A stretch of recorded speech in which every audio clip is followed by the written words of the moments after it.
The EU has made a historic shift with the 27 members endorsing the use of the European Peace Facility to deliver 500 m, or 10% of the total allocated to the facility, in lethal military weapons and additional aid to Ukraine.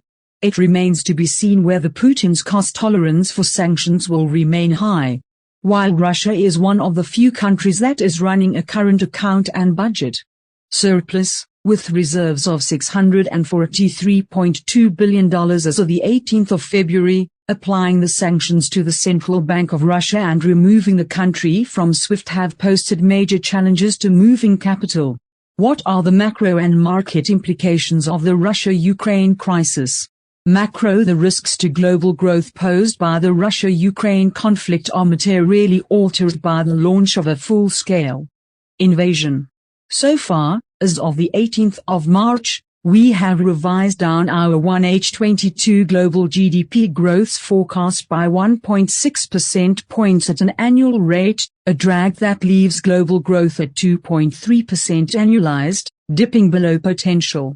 We have raised our forecast for 1H22 global CPI annualized inflation to 7.1%, a multi-decade high, and a 3.2 percentage points annualized upward revision to our 1H22 inflation forecast.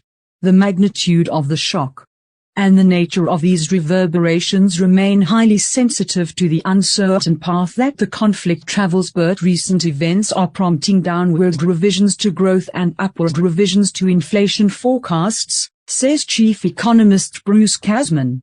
The Russia-Ukraine crisis will slow global growth and raise inflation as global growth risk is linked to Russia energy supply disruption.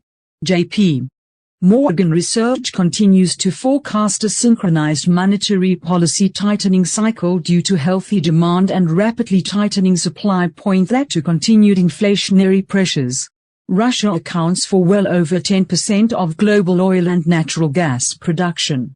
While risks remain skewed to the upside, our baseline view is that the price of Brent crude will remain close to $110 bbl through mid-year, and that Europe natural gas prices will hover at about 120/MHW.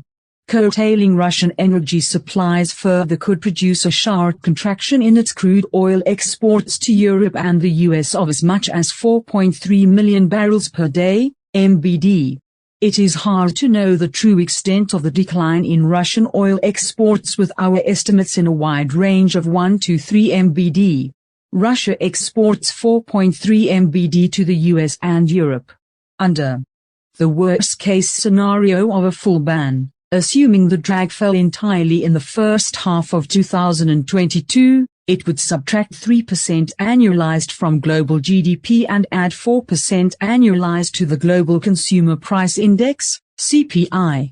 According to J.P. Morgan's global economics team, if this remains solely a negative supply shock and if the price of oil reaches $150, the hit to global GDP growth would be 1.6% PT based on its general equilibrium model. J.P. Morgan Global Research outlines initiatives underway to address the shortfall of a shut-off in Russian oil exports. On the 1st of March, the United States and 30 other member countries, supported by the European Commission, agreed to collectively release an initial 60 million barrels of oil from strategic petroleum reserves, which could be increased further.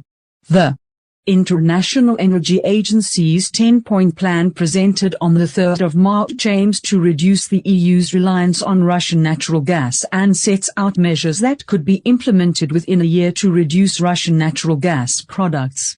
The European Energy Security Policy released on the 8th of March includes steps to move away from Russian dependency on energy, focusing primarily on reducing dependency on the gas markets.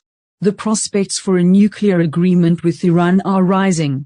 J.P. Morgan Research forecasts a deal in which Iran ramps up oil production by close to 1 MBD over the course of the year. A mild winter has reduced imbalances in the European natural gas market and inventories have increased.